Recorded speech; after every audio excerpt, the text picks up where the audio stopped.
या देवी सर्वभूतेषु शक्तिरूपेण संस्थिता। नमस्तस्यै नमस्तस्यै नमस्तस्यै नमो नमः। जय माता दी दुर्गे माँ आप सभी पर अपना आशीर्वाद बनाए रखे, आपका दिन मंगलमय हो। आइए आज सुनते हैं श्री दुर्गा सप्तशती का 12वां और 13वां अध्याय। उससे पहले सुनते हैं माँ दुर्गा कवच। आइए शुरू करते हैं कवच पाठ।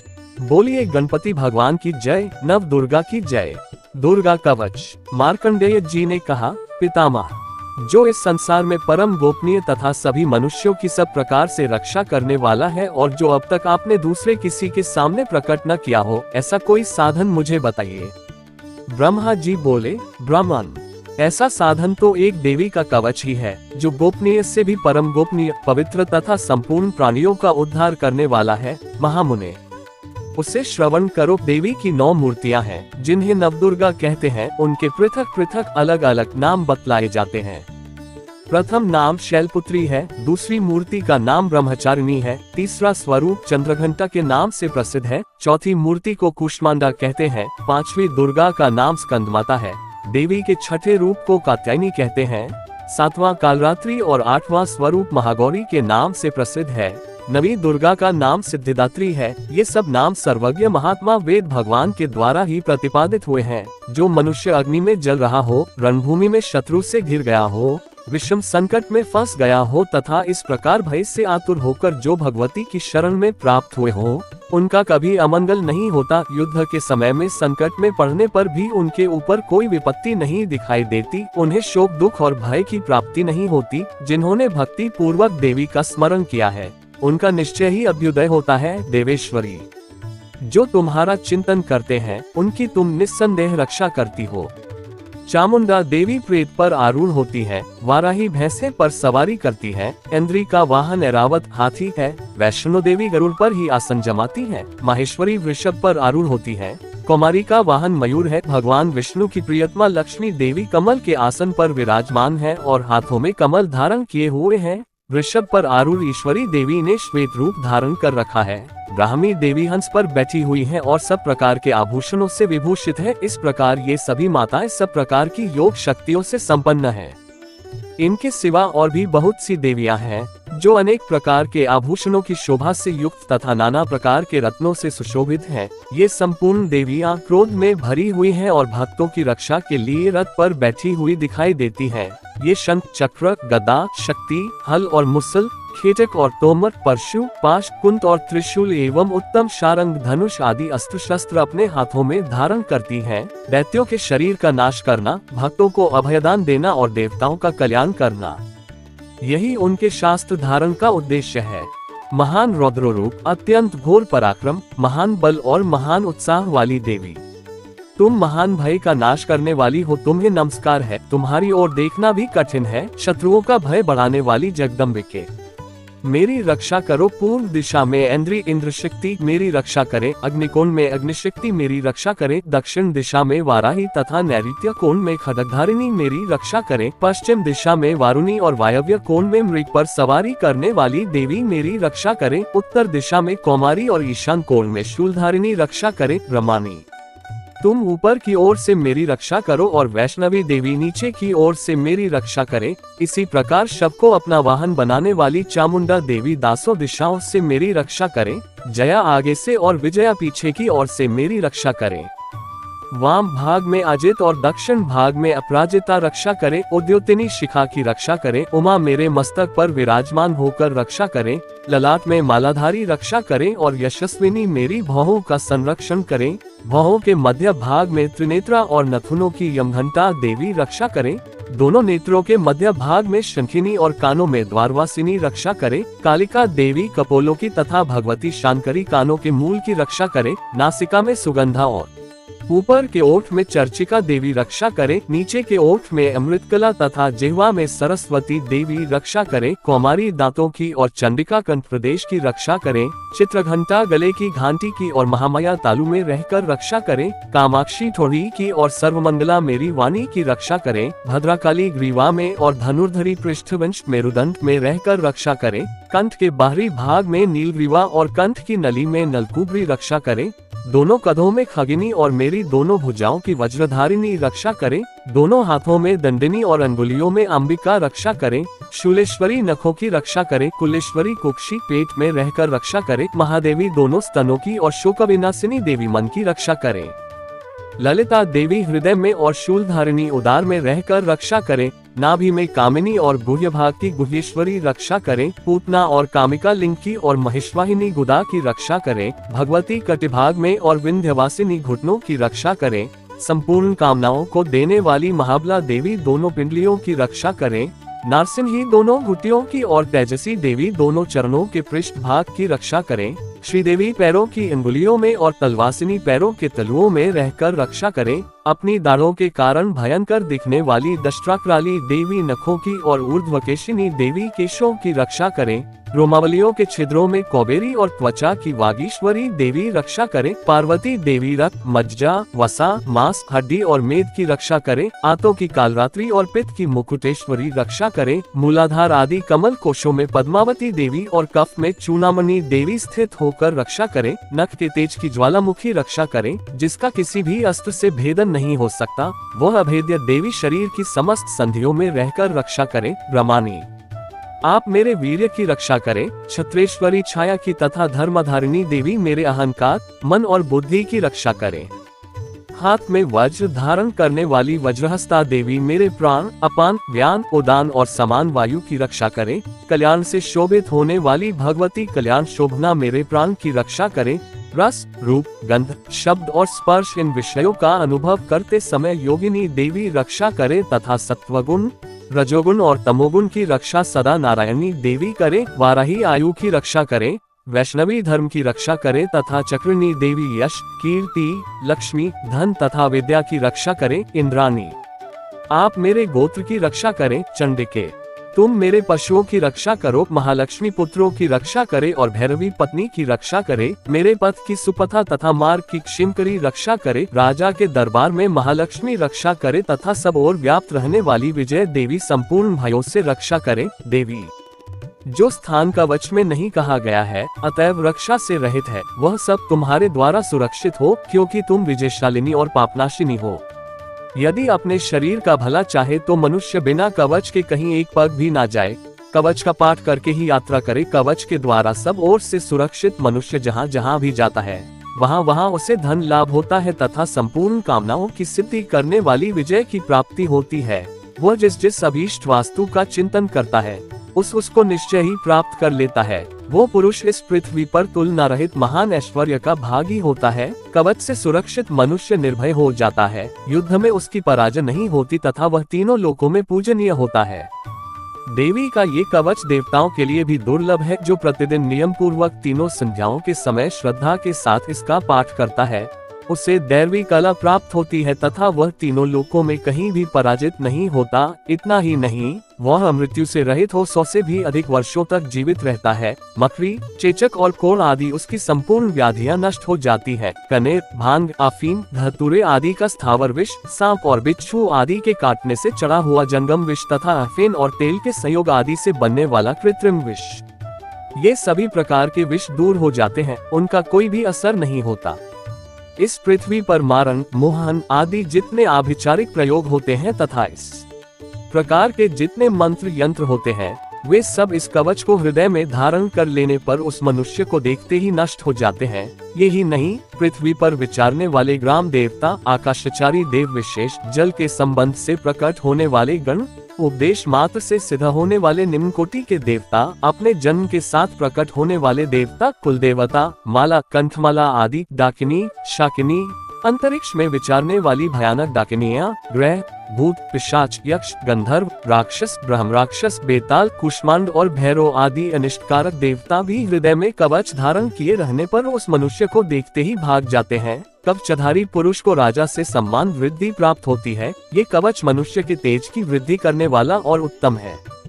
कवच का पाठ करने वाला पुरुष अपनी कीर्ति से विभूषित भूतल पर अपने सुयश के साथ साथ वृद्धि को प्राप्त होता है। जो पहले कवच का पाठ करके उसके बाद सप्तशती चंडी का पाठ करता है, उसकी जब तक वन, पर्वत और काननों, जंगलों सहित ये पृथ्वी टिकी रहती है, तब तक यहाँ पुत्र पौत्र आदि संतान परंपरा बनी रहती है। फिर देह का अंत होने पर वह पुरुष भगवती महामाया के प्रसाद से उस नित्य परम पद को प्राप्त होता है जो देवताओं के लिए भी दुर्लभ है। वह सुंदर दिव्य रूप धारण करता और कल्याणमय शिव के आनंद का भागी होता है। इति श्री देवी कवच संपूर्ण। दुर्गा माता की जय। आइए अब सुनते हैं श्री दुर्गा सप्तशती का 12वां अध्याय, देवी के चरित्रों के पाठ का महात्म्य। देवी बोली, हे देवताओं, जो पुरुष इन स्तोत्रों द्वारा एकाग्रचित होकर मेरी स्तुति करेगा उसके संपूर्ण कष्टों को निस्संदेह हर लूंगी। मधुकैटभ के नाश, महिषासुर के वध और शुंभ तथा निशुंभ के वध की जो मनुष्य कथा कहेंगे, मेरे महात्म्य को अष्टमी, चतुर्दशी व नवमी के दिन एकाग्रचित से भक्तिपूर्वक सुनेंगे, उनको कभी कोई पाप न रहेगा। पाप से उत्पन्न हुई विपत्ति भी उनको न सताएगी। उनके घर में दरिद्रता न होगी और न उनको प्रियजनों का बिछोह ही होगा। उनको किसी प्रकार का भय न होगा। इसीलिए प्रत्येक मनुष्य को भक्ति पूर्वक मेरे इस कल्याणकारक महात्म्य को सदा पढ़ना और सुनना चाहिए। मेरा यह महात्म्य महामारी से उत्पन्न हुए संपूर्ण उपद्रवों को एवं 3 प्रकार के उत्पातों को शांत कर देता है। जिस घर व मंदिर में या जिस स्थान पर मेरा ये स्तोत्र विधि पूर्वक पढ़ा जाता है, उस स्थान का मैं कभी भी त्याग नहीं करती और वहाँ सदा ही मेरा निवास रहता है। बलिदान, पूजा, होम तथा महोत्सवों में मेरा ये चरित्र उच्चारण करना तथा सुनना चाहिए। ऐसा हवन या पूजन मनुष्य चाहे जानकर या बिना जाने करे, मैं उससे तुरंत ग्रहण कर लेती हूँ। और शरद काल में प्रत्येक वर्ष जो महापूजा की जाती है, उनमें मनुष्य भक्ति पूर्वक मेरा यह महात्म्य सुनकर सब विपत्तियों से छूट जाता है और धन, धान्य तथा पुत्रादि से संपन्न हो जाता है। और मेरे इस महात्म्य व कथाओं इत्यादि को सुनकर मनुष्य युद्ध में निर्भय हो जाता है और महात्म्य के श्रवण करने वालों के शत्रु नष्ट हो जाते हैं तथा कल्याण की प्राप्ति होती है और उनका कुल आनंदित हो जाता है। सब कष्ट शांत हो जाते हैं तथा भयंकर स्वप्न दिखाई देना तथा घरेलू दुख इत्यादि सब मिट जाते हैं। बाल ग्रहों में ग्रसित बालकों के लिए यह मेरा महात्म्य परम शांति का देने वाला है। मनुष्यों में फूट पड़ने पर यह भली भांति मित्रता करवाने वाला है। मेरा यह महात्म्य मनुष्यों को मेरी जैसी सामर्थ्य की प्राप्ति करवाने वाला है।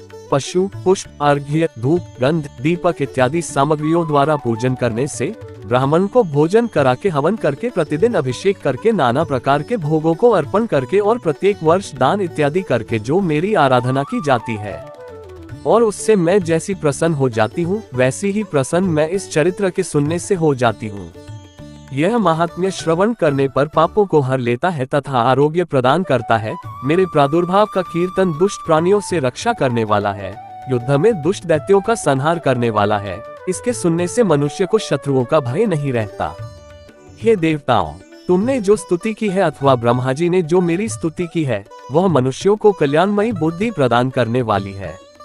वन में सूने मार्ग में अथवा दावानल से घिर जाने पर, वन में चोरों से घिरा हुआ या शत्रुओं द्वारा पकड़ा हुआ, जंगल में सिंहों से, व्याघ्रों से या जंगली हाथियों द्वारा पीछा किया हुआ, राजा के क्रोध हो जाने पर मारे जाने के भय से, समुद्र में नाव के डगमगाने पर, भयंकर युद्ध में फंसा होने पर, किसी भी प्रकार की पीड़ा से पीड़ित, घोर बाधाओं से दुखी हुआ मनुष्य मेरे इस चरित्र को स्मरण करने से संकट से मुक्त हो जाता है। मेरे प्रभाव से सिंह, चोर या शत्रु इत्यादि दूर भाग जाते हैं और पास नहीं आते। महर्षि ने कहा, प्रचंड पराक्रम वाली भगवती चंडिका योग कहने के पश्चात देवताओं के देखते ही देखते अंतर्धान हो गई और संपूर्ण देवता अपने शत्रुओं के मारे जाने पर पहले की तरह यज्ञ भाग का उपभोग करने लगे और उनको अपने अधिकार फिर से प्राप्त हो गए तथा युद्ध में देवताओं के शत्रुओं शुंभ व निशुंभ के देवी के हाथों मारे जाने पर बाकी बचे हुए राक्षस पाताल को चले गए। हे राजन, इस प्रकार भगवती अंबिका नित्य होती हुई भी बार बार प्रकट होकर इस जगत का पालन करती है, इसको मोहित करती है, जन्म देती है और प्रार्थना करने पर समृद्धि प्रदान करती है। हे राजन, भगवती ही महाप्रलय के समय महामारी का रूप धारण करती है और वही संपूर्ण ब्रह्मांड में व्याप्त है और वही भगवती समय समय पर महाकाली तथा महामारी का रूप बनाती है और स्वयं अजन्मा होती हुई भी सृष्टि के रूप में प्रकट होती है। वह सनातनी देवी प्राणियों का पालन करती है और वही मनुष्य के अभ्युदय के समय घर में लक्ष्मी का रूप बनाकर स्थित हो जाती है तथा अभाव के समय दरिद्रता बनकर विनाश का कारण बन जाती है। पुष्प, धूप और गंध आदि से पूजन करके उसकी स्तुति करने से वह धन एवं पुत्र देती है और धर्म में शुभ बुद्धि प्रदान करती है। 13वां अध्याय, राजा सूर्त और वैश्य को देवी का वरदान। महर्षि मेधा ने कहा, हे राजन, इस प्रकार देवी के उत्तम महात्म्य का वर्णन मैंने तुमको सुनाया। जगत को धारण करने वाली इस देवी का ऐसा ही प्रभाव है। वही देवी ज्ञान के देने वाली है और भगवान विष्णु की इस माया के प्रभाव से तुम और यह वैश्य तथा अन्य विवेकी जन मोहित होते हैं और भविष्य में मोहित होंगे। हे राजन, तुम इसी परमेश्वरी की शरण में जाओ। यही भगवती आराधना करने पर मनुष्य को भोग, स्वर्ग तथा मोक्ष प्रदान करती है। मार्कंडेय जी ने कहा, महर्षि मेधा की यह बात सुनकर राजा सुर्त ने उन उग्र व्रत वाले ऋषि को प्रणाम किया और राज्य के छिन जाने के कारण उसके मन में अत्यंत ग्लानि हुई और वह राजा तथा वैश्य तपस्या के लिए वन को चले गए और नदी के तट पर आसन लगाकर भगवती के दर्शनों के लिए तपस्या करने लगे। दोनों ने नदी के तट पर देवी की मूर्ति बनाई और पुष्प, धूप, दीप तथा हवन द्वारा उसका पूजन करने लगे। पहले उन्होंने आहार को कम कर दिया, फिर बिल्कुल निराहार रहकर भगवती में मन लगाकर एकाग्रता पूर्वक उसकी आराधना करने लगे। वो दोनों अपने शरीर के रक्त से देवी को बलि देते हुए 3 वर्ष तक लगातार भगवती की आराधना करते रहे। 3 वर्ष के पश्चात जगत का पालन करने वाली चंडिका ने उनको प्रत्यक्ष दर्शन देकर कहा। देवी बोली, हे राजन तथा अपने कुल को प्रसन्न करने वाले वैश्य, तुम जिस वर की इच्छा रखते हो वह मुझसे मांगो, वह वर मैं तुमको दूंगी, क्योंकि मैं तुम पर अत्यंत प्रसन्न हूँ। मार्कंडेय जी कहते हैं, ये सुन राजा ने अगले जन्म में नष्ट न होने वाला अखंड राज्य और इस जन्म में बलपूर्वक अपने शत्रुओं को नष्ट करने के पश्चात अपना पुनः राज्य प्राप्त करने के लिए भगवती से वरदान मांगा और वैश्य ने भी, जिसका चित्त संसार की ओर से विरक्त हो चुका था, अतः भगवती से अपनी ममता तथा इंकार रूप आसक्ति को नष्ट कर देने वाले ज्ञान को देने के लिए कहा। देवी ने कहा, हे राजन, तुम शीघ्र ही अपने शत्रुओं को मारकर पुनः अपना राज्य प्राप्त कर लोगे। तुम्हारा राज्य स्थिर रहने वाला होगा। फिर मृत्यु के पश्चात आप सूर्यदेव के अंश से जन्म लेकर सावर्णिक मनु के नाम से इस पृथ्वी पर ख्याति को प्राप्त होंगे। हे वैश्य, कुल में श्रेष्ठ, आपने जो मुझसे वर मांगा है वह आपको देती हूँ। आपको मोक्ष के देने वाले ज्ञान की प्राप्ति होगी। मार्कंडेय जी कहते हैं, इस प्रकार उन दोनों को मनवांछित वर प्रदान कर तथा उनसे अपनी स्तुति सुनकर भगवती अंतर्धान हो गई और इस प्रकार क्षत्रियों में श्रेष्ठ वह राजा सुर्त भगवान सूर्यदेव से जन्म लेकर इस पृथ्वी पर सावर्णिक मनु के नाम से विख्यात होंगे। अत प्राधानिक रहस्यम, इस सप्तशती के तीनों रहस्यों के नारायण ऋषि, अनुष्टुप छंद और महाकाली, महालक्ष्मी एवं महासरस्वती देवता हैं। शास्त्र द्वारा प्रतिपादित उत्तम फल की प्राप्ति के लिए जप में इसका विनियोग होता है। राजा ने कहा, हे भगवान, आपने चंडिका देवी के अवतारों का वर्णन किया है, किंतु हे ब्राह्मण, अब उन अवतारों का मूलभूत मुख्य स्वरूप बतलाइए। और हे द्विज, देवी के जिस स्वरूप की आराधना जिस विधि से मुझे करनी चाहिए, वह स्वरूप और आराधना करने की विधि मुझ विनीत से विधि पूर्वक कहिए। ऋषि ने कहा, ये रहस्य परम गुप्त है, अर्थात किसी से कहने योग्य नहीं है, परंतु हे राजन, तुम भक्त हो, इसलिए ऐसा कोई विषय नहीं है जो तुमसे न कहूं। सबकी आदि रूपा सत्व, रज, तम तीनों गुण वाली परमेश्वरी महालक्ष्मी है। वह लक्ष्य और अलक्ष्य स्वरूपा है तथा संपूर्ण जगत में व्याप्त है। हे राजन, वह हाथों में मातुलिंग, गदा, खेट और पान पात्र तथा सिर पर नागलिंग और योनि धारण करती है। वह तपाए हुए सुवर्ण के समान कांति वाली, तपाए हुए सोने के सुंदर आभूषणों को धारण किए हुए देवी अपने तेज से संपूर्ण आकाश को परिपूर्ण करती है। उस परमेश्वरी ने संपूर्ण संसार को शून्य देखकर केवल तमोगुण से एक दूसरा श्रेष्ठ रूप धारण किया है। वह काजल के ढेर के समान कांति वाली, दाढ़ों से शोभायमान सुंदर मुख वाली, विशाल नेत्रों से शोभित तथा पतली कमर वाली स्त्री रूप है। ढाल, तलवार, प्याले और कटे हुए मस्तक से सुशोभित 4 भुजा वाली और वक्षस्थल पर कबंध, धड़ तथा मस्तक पर मुंडों की माला धारण किए हुए उस तामसी स्त्री ने महालक्ष्मी से कहा, हे माता, तुम मेरा नाम रखो और मुझे काम बताओ, मैं तुमको नमस्कार करती हूँ। महालक्ष्मी ने उस तामसी स्त्री से कहा, मैं तुम्हें नाम और कर्म बताती हूँ। महामाया, महाकाली, महामारी, शुद्धा, त्रिषा, निद्रा, तृष्णा, एकवीरा, कालरात्रि और दुरत्यया, ये तुम्हारे नाम कर्मों के अनुसार हैं। इन नामों से तुम्हारे कर्मों को जानकर जो मनुष्य स्तुति करता है वह सुख पाता है। हे राजन, महालक्ष्मी ने उससे ये कहकर अति शुद्ध सतोमुखी चंद्रमा के समान कांति वाला दूसरा स्वरूप धारण किया। वह उत्तम स्त्री अक्षमाला, अंकुश, वीणा और पुस्तक धारण किए हुए थी। महालक्ष्मी ने उसके भी ये नाम रख दिए, महाविद्या, महावाणी, भारती, वाक, सरस्वती, आर्या, ब्राह्मी, कामधेनु, वेदगर्भा और धीश्वरी। उसके बाद महालक्ष्मी ने महाकाली और महासरस्वती से कहा, तुम दोनों देवी अपने स्वरूप के अनुसार स्त्री पुरुष का जोड़ा उत्पन्न करो। महालक्ष्मी ने उन दोनों से यह कहकर हिरण्यगर्भ, निर्मल ज्ञान संपन्न, सुंदर, कमल बैठा हुआ स्त्री पुरुष का एक जोड़ा स्वयं उत्पन्न किया। इसके बाद माता महालक्ष्मी ने पुरुष को ब्राह्मण, विधे, विरंची तथा धातः इस प्रकार संबोधित किया और स्त्री को श्री, पद्मा, कमला, लक्ष्मी इत्यादि नामों से पुकारा। महाकाली और महासरस्वती ने भी स्त्री पुरुष के जोड़े उत्पन्न किए। हे राजन, उनके भी स्वरूप और नाम को कहता हूँ। महाकाली ने नीलकंठ, रक्तबाहु, श्वेतांग तथा चंद्रशेखर पुरुष और एक गौरी स्त्री को उत्पन्न किया। पुरुष के रुद्र, शंकर, स्थानु, कब्दी और त्रिलोचन तथा स्त्री के त्रयी, विद्या, कामधेनु, भाषा, अक्षरा और स्वरा नाम रखे। हे राजन, सरस्वती ने गौरी स्त्री और कृष्ण पुरुष को उत्पन्न किया। उन दोनों के नाम को भी कहता हूँ। पुरुष के विष्णु, कृष्ण, ऋषिकेश, वासुदेव और जनार्दन तथा स्त्री के उमा, गौरी, सती, चंडी, सुंदरी, सुभगा और शिवा नाम रखा है। इस प्रकार वे तीनों स्त्रियां शीघ्र ही पुरुषत्व को प्राप्त हो गई। उनको दिव्य दृष्टि वाले पुरुष ही देखते हैं, न कि दूसरे लोग। हे राजन, महालक्ष्मी ने त्रयी विद्यारूपा सरस्वती को पत्नी के रूप से ब्रह्मा को समर्पित किया तथा वर देने वाली गौरी को शंकर एवं लक्ष्मी देवी को भगवान वासुदेव के लिए समर्पण किया। ब्रह्मा ने सरस्वती के साथ मिलकर ब्रह्मांड को उत्पन्न किया और वीर्यवान भगवान रुद्र ने गौरी के साथ मिलकर उसे भेदन किया।